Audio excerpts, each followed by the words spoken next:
بسم اللہ الرحمن الرحیم اللہم صلی علی سیدنا مولانا محمد بارک وسلم صلاۃ و سلام علیک یا رسول اللہ صلی اللہ علیہ وسلم وآمنوا بما انزلت، اور ایمان لاؤ اس پر جو میں نے اتارا، مصدقا لما معکم، اس کی تصدیق کرتا ہوا جو تمہارے ساتھ ہے، ولا تکونوا اول کافر بہ، اور سب سے پہلے اس کے منکر نہ بنو، ولا تشتروا بآیاتی ثمنا قلیلا، اور میری آیتوں کے بدلے تھوڑے دام نہ لو، وإیایا فاتقون، اور مجھے سے ڈرو۔ اس آیت میں اللہ تبارک و تعالی نے پہلے والی آیت میں تو اپنی نعمتوں کا ذکر فرمایا، اس آیت میں اپنی طرف دعوت دے رہا ہے کہ میری ان نعمتوں کو یاد کرو اور ایمان لے آؤ۔ ایمان لاؤ کس پر؟ جو آخری پیغمبر میں نے بھیجا ہے اس پیغمبر پر، آخری پیغمبر پر جو کتاب میں نے نازل کیا ہے اس کتاب پر، یعنی قرآن کریم پر۔ اور قرآن کریم کے بارے میں ارشاد ہے مصدقا لما معکم، کہ قرآن تمہاری کتابوں کی تصدیق کرتا ہے، کہ قرآن پاک میں اللہ رسول کی جو شان بتائی گئی ہے اور تمہارے متعلق جو کچھ بتایا گیا ہے، ان سب سے تم کو یقین ہو جانا چاہیے کہ یہ کتاب اللہ کا کلام ہے، اور اس کتاب میں وہی باتیں ہیں جو باتیں تمہاری کتاب میں کہی گئی ہیں۔ مثلا حضور صلی اللہ علیہ وسلم کی تعریف و توصیف میں جو الفاظ ان کی کتاب میں کہے گئے تھے، ویسے ہی قرآن پاک تائید کر رہا ہے کہ تمہاری کتاب میں بھی یہ بات تھی۔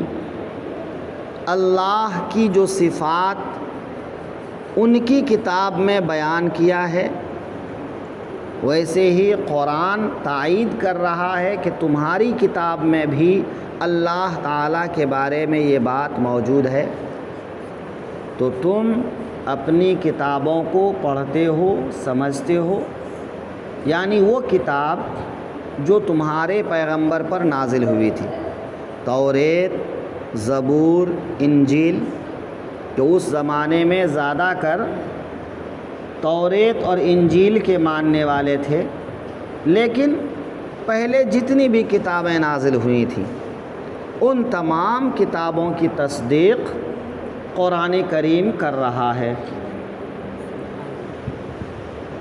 اسلام ایسا مذہب ہے جو آخری پیغمبر کے ساتھ ساتھ حضرت آدم تک پہلے جتنے بھی پیغمبر آئے سب پر ایمان اور یقین رکھنے کی بات کرتا ہے،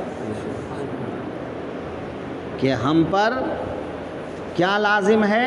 آمنتو باللہ و ملائکتہ و کتبہ و رسلہ، کہ میں ایمان لایا اللہ پر، اللہ کے فرشتوں پر، اللہ کے رسولوں پر، اللہ کی کتابوں پر۔ کیا مطلب؟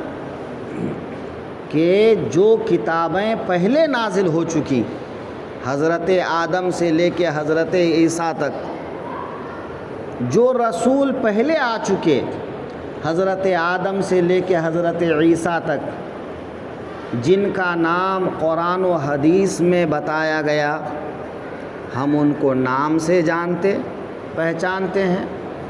جن کا نام قرآن و حدیث میں نہیں بتایا گیا، ہم ان کے بارے میں یہ یقین رکھتے ہیں کہ اللہ نے جن جن کو نبی بنا کر بھیجا، رسول بنا کر بھیجا، ان پر ہمارا ایمان ہے۔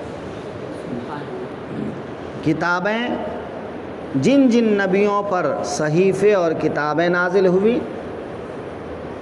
مشہور کتابوں کا نام ہم کو معلوم ہے، باقی صحیفے جو اور انبیاء پر نازل ہوئے ان پر مجموعی طور پر ہمارا ایمان ہے کہ بھی ہمارا توریت پر، زبور پر، انجیل پر ایمان ہے، اور ساتھ میں ان تمام صحیفوں پر جو حضرت آدم سے لے کے عیسیٰ کے درمیان نبیوں پر اللہ نے نازل فرمائے۔ تو قرآن وہ کتاب ہے جو پچھلی تمام کتابوں کی بھی تصدیق کر رہا ہے، پچھلے انبیاء کرام کی بھی تصدیق کر رہا ہے۔ تو اے یہود و نصارہ، تم پر لازم ہے، بالخصوص اے بنی اسرائیل، چونکہ انہی کی بات یہاں چل رہی ہے، اے یہود جو تم اپنے آپ کو یعقوب کی اولاد کہلاتے ہو، تو پھر ان باتوں کو مانو، اس کتاب کو مانو، اس رسول کو مانو، ان پر ایمان لے آؤ، اسی میں تمہارے لیے بھلائی ہے۔ لیکن انہوں نے انکار کیا۔ جب انکار کیا تو اللہ نے فرمایا تمہارے انکار کا تو تمہارے اوپر گناہ ہوگا ہی، تمہارے بعد جتنے بھی انکار کرنے والے ہوں گے تمہاری قوم سے، ان سب کا گناہ بھی تمہارے سر ہوگا۔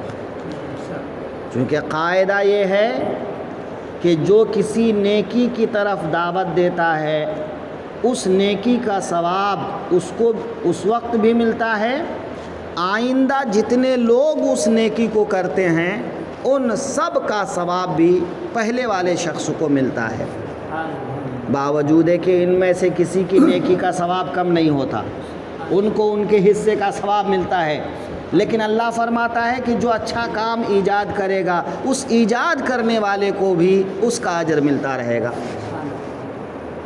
اب اس کے برخلاف اگر کسی نے گناہ کا کام کیا، برائی کا کام کیا، اس نے اس کام کی بنیاد ڈال دی، تو اب اس برائی کو قیامت تک جتنے بھی کرنے والے ہوں گے، برائی کرنے والے کو تو اس کا عذاب ملے گا ہی، ایجاد کرنے والے کو بھی اس کا عذاب ملے گا۔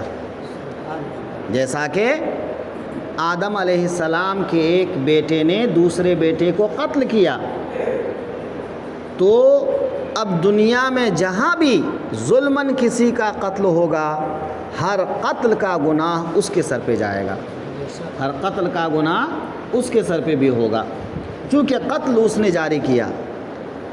تو حضور کے زمانے میں جو بنی اسرائیلی موجود تھے ان سے اللہ نے فرمایا آج اگر تم انکار کر کے کافر ہوئے تو تمہارے بعد جتنے بھی لوگ قیامت تک انکار کرنے والے ہوں گے ان سب کا گناہ تمہارے سر ہوگا، لہذا تم پہلے انکار کرنے والے مت بنو۔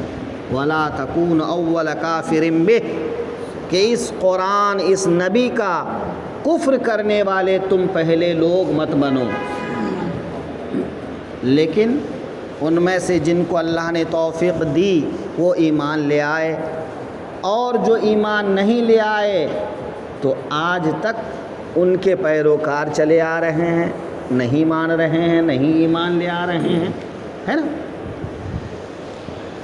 اس کے ساتھ ساتھ ان کے جو بڑے تھے، رئیس امراء، عالم علماء، جو بڑے لوگ تھے، ان لوگوں نے اس لیے کہ کہیں ایسا نہ ہو کہ لوگ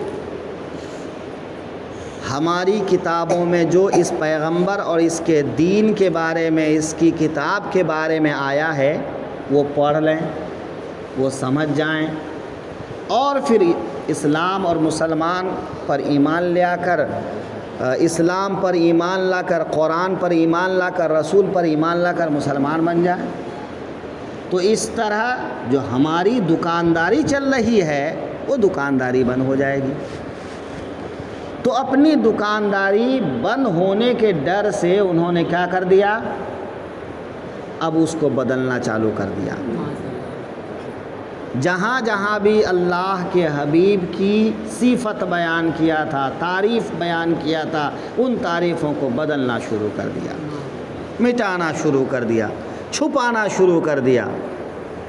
تو انہوں نے اس طرح سے، مقصد کیا تھا کہ ہم کو جو لوگوں سے نذرانے مل رہے ہیں، لوگوں پر جو ہماری پکڑ ہے، لوگوں پر جو ہماری حکومت ہے، وہ ختم نہ ہو جائے۔ تو امراء رؤسا جو ہے اپنی حکومت اور بادشاہت کے لیے، علماء فقہا جو ہے اپنے نذرانے کے لیے، سب نے مل بانٹ کے جو ہے کھانے کا ایک پلان تیار کیا اور اپنی کتاب میں تحریف شروع کر دیا۔ تو اللہ نے فرمایا تمہیں کیا مل رہا ہے؟ چند سکے، چند درہم و دینار، چند پیسے۔ ان چند پیسوں کے لیے اپنی آخرت برباد کر رہے ہو۔ معمولی مول کے بدلے میں تم ہدایت کو بیچ رہے ہو۔ ولا تشترو، مت بیچو، بآیاتی، میری آیتوں کو، ثمناً قلیلاً، تھوڑے مول کے بدلے میں، تھوڑے عوض کے بدلے میں۔ کتنے دن تک حکومت کرو گے؟ کتنے دن تک بادشاہت رہے گی؟ کتنے دنوں تک تم نذرانے کھاتے رہو گے؟ لوگوں کو تمہارا حال معلوم ہو جائے گا، اور جس دن تمہارا حال معلوم ہو جائے گا لوگ تمہارے ہاتھ سے نکل جائیں گے۔ تو اس تھوڑے سے، یا پھر یہ کہ دنیا میں کتنے دن تک رہو گے؟